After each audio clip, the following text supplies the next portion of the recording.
Welcome, everyone. I'm First Alert Meteorologist Sean McLaughlin, and you are listening or you're watching on our Arizona Family YouTube, Sonoran Sky, a First Alert weather podcast. And boy, do we have a great topic today because you can see it, you can smell it, and you can feel it. It is air quality during our holiday season, and we've got a great guest. Let's bring her in right now.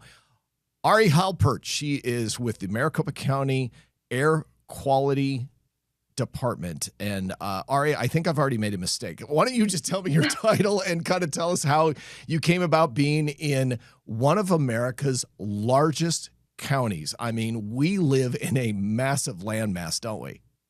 We really do. And it's quite, a challenge and fulfilling as well to be able to talk about air quality. My name is Ari Halpert, and you did great saying the department, Maricopa County Air Quality Department.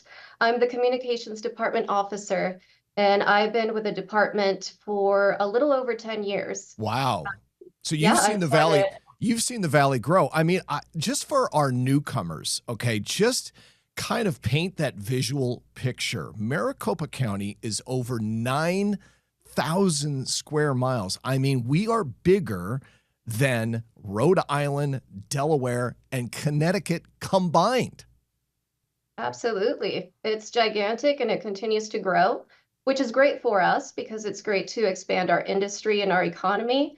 And it also serves as a reminder that air quality is most important for existing residents and new residents that have come to the county. And it's important to educate everyone about the importance of reducing air pollution and what we can do to help protect the air that we breathe. And I think that's the biggest takeaway that I want people to have from this podcast, or if they're watching on YouTube, is that we are in a county. I think it's the fourth largest in America, landmass bigger than 4 U.S. states, population 4.5 million, almost close to 5 million now. But you, as an individual, can have an impact on the air that you breathe. That's a really kind of a powerful thing to think about, isn't it, Ari? Absolutely. As Maricopa County Air Quality Department, our most important in our mission is to protect the air we breathe so residents can live, play, and work in a healthy environment. And we want to focus on that. The fact that we regulate facilities and the industry is only a small portion of what we do. What we really want to do is encourage everyone to pay attention to weather forecasts, air quality alerts, and remember that we're part of a community. So we can all do our part to help improve the air we breathe, especially during this, winter time holiday season. Ari, we're going to put that comment on playback. Pay attention to your local weather broadcast. You have made a fan already, and we're not even 3 minutes into the podcast. Great. There you go. Anytime you want. It's very important. Hey, let's talk about air quality right off the top, and then we'll dive into the holiday season.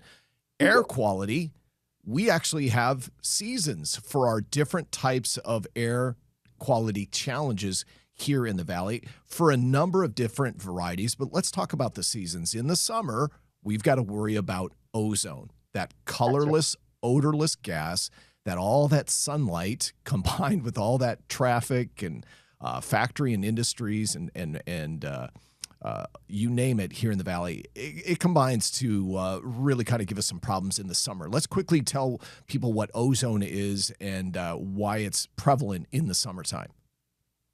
Right. Yeah. Well, it's important to note the difference between ozone that's up in the atmosphere that protects us from harmful UV rays and ground level ozone. Good. That's the one that is prevalent during the summer season. Ground level ozone is formed through mostly vehicle emissions. The nitrogen oxides and the VOCs react with sunlight to form this odorless, unhealthy air pollutant. Yep. And it's very prevalent here in Maricopa County. I'm sure it's very hot. We have a lot of sunlight during the summer season. Indeed. And it's just perfect for ground level ozone to form. So year after year, it continues to be a challenge. And we encourage residents to drive as little as possible. We know that's really difficult because we have to commute, but we have options. We have public transportation, carpooling, teleworking, all of those just one day a week can help reduce ground level ozone during the summer season. And that's what you're kind of asking is just one day a week. When your great meteorologist there forecast a high ozone day, you put out what's called an HPA, a high pollution advisory. We pass it along to the public to say, hey, you can do your part. Maybe stay at home, maybe telecommute, maybe carpool, maybe do some errands, combine your errands to one car trip, refuel after 4, all of these little things. And if you just take into consideration, if you could just do that once a week during this ozone season, that would really help out, wouldn't it? Absolutely. Another form of helping is by avoiding idling your vehicle. Yes, drive-throughs. Drive-throughs, they drive us crazy, but we know they're necessary. But if you're able to park your car and walk inside when it's a high pollution advisory, you know that you're doing your part in improving the air we breathe. And all of these actions add up, especially if, what did you say our population was? 4.5 million and climbing. And that was census of 2022. So it's a couple years old. So we're probably closer to 5 million people now. And that's just in Maricopa County. Exactly. So imagine if just a small portion of the 4.5 million is aware of actions, tiny habits that are not going to change your life, that you can just do once a week, then we can actually start seeing some change during the summer season. Right. Now, I can get into what this summer looked like for ozone. Yeah, how are we doing? Because I know that a lot of people are starting to switch to electric vehicles. The light rail is making it easier and easier for downtown commuters to keep out of their cars.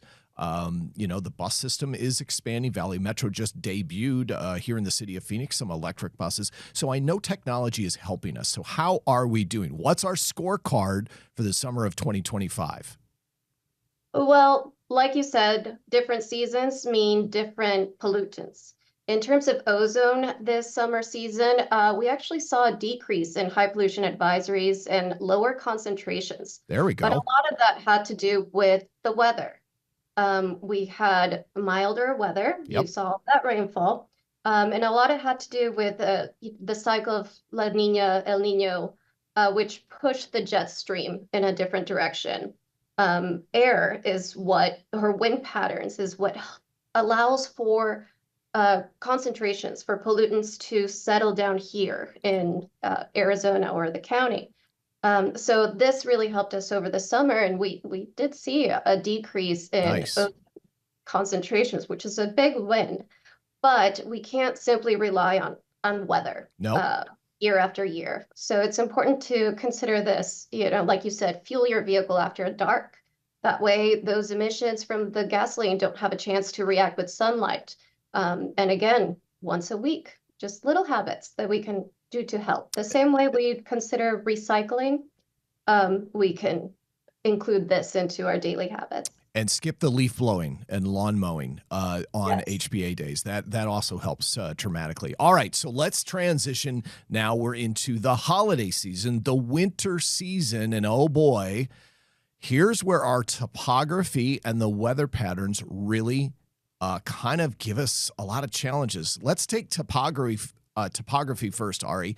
We live in what's called the Valley of the Sun. What are we surrounded by? We're surrounded by mountains. So we're practically a bowl during the winter season. And during the winter, we have something called a temperature inversion. Yes. This is when, normally we have warmer temperatures near the surface. As you go up in altitude, it cools down. Well, when the weather starts to cool, that means the ground is cooler than the air above it. And then the air above that is cold as well. That's the inversion there. Yep, flipped over. It's flipped over. So this inversion creates a type of lid on this bowl, which is our valley. If we have stagnant conditions where we don't have a lot of wind blowing, this means that all that air gets trapped under this lid and it just percolates. It just stays near the surface where we're breathing in the same air, polluted air, and it can last days or even weeks. Right. So it's important to, consider wood burning, all these pollutants that remain near the surface during the winter season. Yeah, let's take that one by one. It's called the dreaded brown cloud. And remember, cold air is heavier, more dense than the surrounding air. You want a quick example? Walk over to your refrigerator right now and open up the freezer door and make sure you don't have your socks or shoes on. Just stand right now by your refrigerator, open your freezer door, and then what happens? What happens to your feet?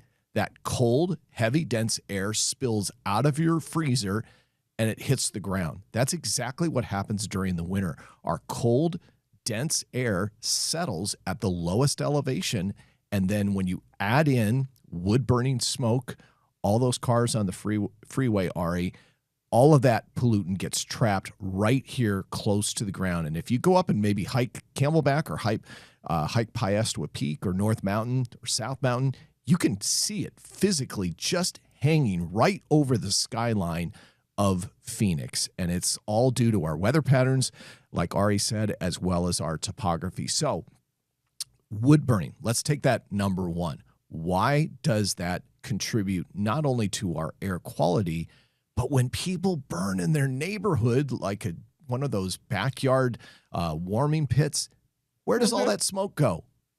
It stays right near us. In the neighborhood. Right in the county. You're polluting your own air. I try to get this. I try to get this point across to all of my viewers every year. When you go out and say, okay, Scene says it's a no burn night. I'm just gonna fire up the fire pit because I want to sit around and talk to my family and drink hot chocolate.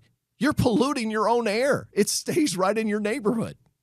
That's right. It's not just about enjoying that moment. You have to know and understand that it's affecting the entire county. And it's not just you burning. It's hundreds of people that are choosing to burn wood. That's why our department launches the Burn Cleaner, Burn Better campaign every fall and winter season. And it's aimed to educate and provide alternatives to county residents of what you can do instead of burning wood and what it does to our air. It's especially detrimental for those that we call sensitive groups. So if you already suffer from respiratory issues like asthma, from elderly, the children that are breathing in at a faster pace, it really is affecting them, and it's affecting yourself as well. Yeah, and let's now transition into the holidays because people come back from college, families gather together, and maybe they've learned the lesson. Maybe they've heard our message. Maybe they've gone to Home Depot, Costco, whatever, and there's some really affordable propane or natural gas fire pits, aren't there? Yes, and that's one of the alternatives that I was speaking about. You can still enjoy the great weather that we have during the winter season and enjoy the warm glow of a fire. But if it's propane or electric, you're not polluting the air in the same way that wood burning would. Correct. Wood, what it does, that smoke is what we call PM 2.5 or particulate matter that's 2.5 microns in size. These are tiny, tiny particles that when you inhale them, they can even reach your bloodstream, and they carry other toxins as well. Yeah. When you choose gas, propane, electric, you're not doing that, and you're still enjoying that time. In fact, we offer a program called the Maricopa County Propane Fire Pit Program, where any resident can sign up, and they'll receive a $75 voucher to redeem at participating Home Depot locations for a brand new propane fire pit. So that's the importance of this topic. When you have a local government entity giving you a financial incentive to change your habits for your own health. That's how important this is, Ari, isn't it? Absolutely. Our health and our environment is the most important. And I'm also a resident, so it's important for me as well to share this message. And thank you for helping us as well, because it's important. It's a nonpartisan topic. Everyone enjoys everyone deserves clean air. So it's really a nonpartisan topic whatsoever. Let's roll right into the holiday season. People like to celebrate.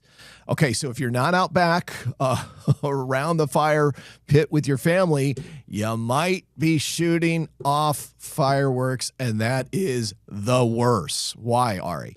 It's absolutely the worst. Consumer fireworks, as opposed to professional fireworks, Right. explode near the surface. They carry, like I mentioned, PM 2.5, or they emit smoke. And also all of those colors that you see for these fireworks, those are chemicals Yes, that are phosphorus. not Yep. good for us. Yep, they are not good for us to breathe. And these have become a serious problem for air quality. In fact, January 1st of this year, we started out with the worst air quality in the nation. Yep. Third worst air quality in the world. Yeah, worse than Mexico City. Worse than Mexico City, because again, we had a stagnant air flow. Cold, dense air sinks to the lowest elevation, and man, Ari, it was bad. Oh boy, on New Year's Day, it was bad. Hazardous. Yes. It was hazardous, and the main source of this air pollution were consumer fireworks. Just the sheer number of people throughout the month, not even, of course, specifically New Year's Eve, but it just kept accumulating. And it was crazy to see. In fact, Maricopa Association of Governments has a website where it explains, and you can see the graph of hourly rate of PM 2.5 pollution, how it's spiked Right. by January 1st. And it was frankly scary, because it's rare that we reach such hazardous levels. This means that everyone was going to experience some sort of effect from breathing in this heavily polluted air. Yeah, and I mean, that's what drone shows are for, right? Or that's what the professional fireworks shows are for, is for the mass audience to really enjoy, because it's not polluting your own air. It's not bringing down your health challenges, correct? Correct. That's why we say leave it to the professionals. These major fireworks, those particulates have a chance to disperse, so they don't concentrate down to our level. And we don't necessarily breathe in a hazardous quantity of that. Right. So yeah, this holiday season, it's so important to, remember everyone likes fireworks. They're fun to watch, but they just last a little bit. Leave it to the professionals and really enjoy your holidays. Enjoy this weather. Be able to go hiking without worrying about, if I'm gonna have a hard time breathing, or my neighbors or my children. Right. And the goal of this podcast, obviously, is not to fearmonger. The goal of this podcast is not to be, Debbie Downer or Big Brother and telling people exactly what to do. But again, when it comes to your own health, you got to be an advocate. Is there a way that we can empower residents? Do you have any sort of enforcement policies in place here in the county that can help reduce the amount of fireworks during the holiday season? We do not have jurisdiction over the use of consumer fireworks.